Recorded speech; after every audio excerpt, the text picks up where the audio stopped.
Hello friends and welcome. Today I've got 5 pro builds for you to try out in your pubs. These are heroes that are all doing well at the Season 21 DreamLeague tournament going on right now, and I think they'll do well in your pub. So I've got some basic builds to introduce you to these heroes. If you do like them, I recommend you dive a little deeper on your own since we're not going to go into, every intricate detail here. Let's start with Sven. He fits the meta right now because he is a strong laner, farms really fast to hit these power spikes nice and early, and then fight with those timings. But you don't even have to win early because he's honestly not that bad in the late game. Now, there are better carries, but as new items have been introduced that help him not get kited so hard, he's starting to do better in the late game than he used to. And I'm sure you've all experienced a very farmed Sven just critting your entire team, just killing everyone. So there's always a chance to win in that late game scenario. Also, his Warcry ability provides AoE armor for himself and his teammates, which helps to counter other popular carries right now, such as PA and Gyrocopter. Stormhammer level 1 allows you to fight for bounty runes, go for any first blood attempts, and just fight in the lane in general, as well as secure range creeps. Warcry at level 2, if you're up too far while your support has left you, or maybe they're jungling, pulling, who knows what, you can use it to run away from the enemy, or if you're actually working together, you can use it to chase the enemy and go for kills. Great Cleave, after that, you're going to max this because it's your farming ability. You can save your skill points because once you take Great Cleave, you can't help but shove the lane out. Usually not a huge deal for Sven because you can shove the lane and then just go jungle. I recommend you don't jungle the pull camps. Leave those for your supports to pull to bring the lane back. Go jungle the camps that are right below your lane if you're the Radiant safe lane, or above your lane if you're on the Dire safe lane, because those can't be used for pulls, but they're also camps that you can farm easily enough. So max this out and take some early farming items. So Power Treads and Mask of Madness will allow you to jungle and fight really easily. And you'll notice there's other attack speed items in here because your game plan as Sven is to farm up these items that allow you to do a ton during God Strength, and then you're going to chill. You're going to farm, get more items, and the next time God Strength is up, okay, pop it. And I want to attack as fast as possible because I have tons of damage with God Strength. I don't want to get crowd control during God Strength. I don't want them to outrun me, so I'm going to get like move speed bonuses, slows, blinks, Shadow Blade to sneak up on people. That's why I'm going to stun burst them. Which is why I really like the pros max Stormhammer next, because they are fighting relatively early every time God Strength is up after they have a couple of these items. The first couple God Strengths can be used to farm ancient camps and stacks, stuff like that, but especially by the time they hit the level 2 God Strength, they are joining in for fights and then going back to farming to finish out their items. So they're maxing Stormhammer second, and if you want to try that, I recommend it because often pubs are too passive, so if you can encourage the activity, it's good. In the same vein, though, if no one's doing anything, you can't really force it too much on your own. So if you max Warcry next, second, so you get more move speed, lower cooldown, you just run between jungle camps to farm faster. That can also work out. And then usually there's some fights that are forced to happen together as a team in the late game, and you'll have Stormhammer maxed out by that point. If you're a mid laner and you don't have Pango in your hero pool, I strongly recommend you add him in. He is just too good. He keeps getting hit with nerfs, but it's just not enough. He will eventually drop off. So maybe if you don't want to learn him because you think, oh, in a month or two, it's not going to be popular, that's fair. But in a month or two, that's some MMR to earn in that time. So you have a very consistent laning stage thanks to Shield Crash and Swashbuckle. Even in your bad matchups, you get by. You hit this diffusal timing, and suddenly you're joining fights. You're burning everyone's mana. You're stunning them forever with Rolling Thunder. There are certain parts of the map that are easier to play than others, but it's enough usually to secure some early kills and start scaling from there. Get your team going. I like him in pubs a lot because of that consistency and because he can be active while also scaling pretty well. Many games, you don't need to be the scaler because people have picked way too many carries in your game. So you're going to help them along. You're going to help them get kills, help them have space to farm, and then they're going to carry you later, and you just need to provide the control in those fights, which you'll be able to do by burning people's mana off, stunning them with Swashbuckle, rolling around, bumping people everywhere, low cooldown, shield crashes, which you've got the Aghanim to shoot out everything. So you're just causing chaos in these fights, and you're letting your 4 carries on your team do the work. But if you do need to do, some work yourself, you honestly provide a lot of damage in the mid to late game with all these items. You're a universal hero. How bad can you be in the mid to late game? So I really like Pango if you're not playing him already. Offlane players, if you haven't tried Dawnbreaker yet, you really should. I don't know. I'm saying it to you guys. It's me. I need to play Dawnbreaker.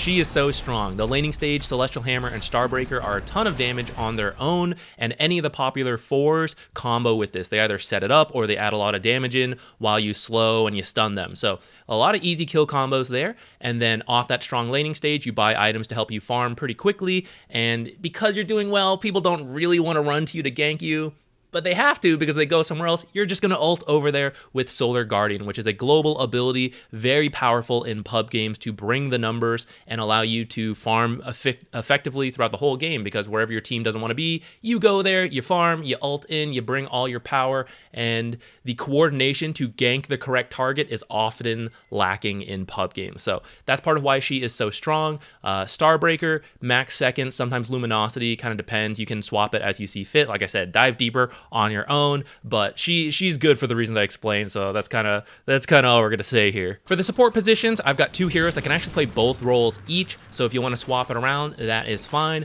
Grimstroke I like in the forward position just a little bit more, so I'm going to put him here because Inkswell got buffed recently, and as part of why he is so popular lately, you can now activate Inkswell yourself, and it lasts for 5 seconds. So you don't have to wait for 3 seconds to proc. Any moment you want that done, you activate it. It makes it a lot easier to use, but there's still some coordination required. And so I'm a little hesitant to suggest him in pub games, which can be, very frustrating to work with people sometimes. But any party game players, anyone in pubs who, you feel there's at least a little bit of coordination, you're willing to, go through the games where there isn't any, he's so strong right now with Inkswell, which is why I like him in position 4, because the offlaners are more likely to go in compared to, some carries. Maybe they don't want to jump in, they pick some range carry, and then Inkswell is very awkward. You're more likely to get a melee offlaner, so I like that a bit more. But he works in the 5 position because there are melee carries who like that extra space to run people down, whereas the off lane, you got to get the lane to come back before you can actually run people down with Inkswell.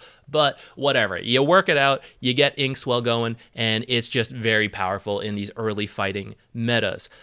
Phantom's Embrace, you'll notice actually many people pick it up to level 3 because that's when Phantom Embrace levels up essentially to get from 6 attacks to destroy to 9 attacks, and then you don't really need more than that because this isn't really an ability you pick for the damage, it's an ability you take for the silence. So after that, people then go back to Max Stroke of Fate. Now, your Soulbind, this is really good. In all these early fights, you can leash people together. That's already good crowd control on its own, but any single target spells that your team has will then be doubled. So it's a very nice way to have a strong impact in the laning stage and then scale pretty well. And if the enemy carry is popping off, and you're like, oh, what do I do? My team's so bad. You work towards this Aghanims, you get your own carry from the enemies that will be very strong from your Aghanims illusion, and so you always have some late game hope that way. By the way, if your ultimate is really good, I strongly recommend you pick up some Force Staffs or Blink, something like that, to make sure that you can actually start the fights with the Soulbind so your teammates aren't waiting around for you to slowly walk up there to finally use your ult so that they can get the double value. Get these kind of mobility items so that you can initiate for your team. If you're playing position 4 Grimstroke, you're more likely to go a little bit greedier, such as like these items into Blink, Force Staff, maybe like Ag, Scythe, stuff like that. If you're position 5, you're more likely to get like the Glimmer and the Ghost Scepter, maybe still the Force Staff. Veil, if you have a lot of single target spells that are really good, your team has a lot of magic, then you can amp all of that even further with the Veil, but if it's not there, then don't bother. Finally, we have Treant Protector, who is an S tier hard support and works as a 4 support if you want to play him there. Some pros do like that, so you will see it. As a 5, or as a support just in general, you're a pretty strong laner. Playing off of Leech Seed allows you to take even like bad trades, and it's fine because you're going to heal up off the Leech Seed. Nature's Grasp got changed so you can move through it quickly as well, which is why we're seeing more Wind Laces picked up early to get that extra move speed to combine with Nature's Grasp. But also when you don't have Nature's Grasp and you don't have the trees, which is part of why he dropped off after the map change, it was a little hard to play, the Wind Lace helps you move around without the trees. The Blood Grenade is nice to combo with all this so you can possibly get those early kills. And then he's maxing living armor. Many of the popular carries that we mentioned all are physical damage. That PA, that Sven, that Gyrocopter. So the armor helps a lot. It's also that global presence. While you are farming one lane, you're living armor someone else. Or you're joining in the fight, whatever, living armor right in front of you, who cares? You can do that, and it's really about the armor, not the heal anymore.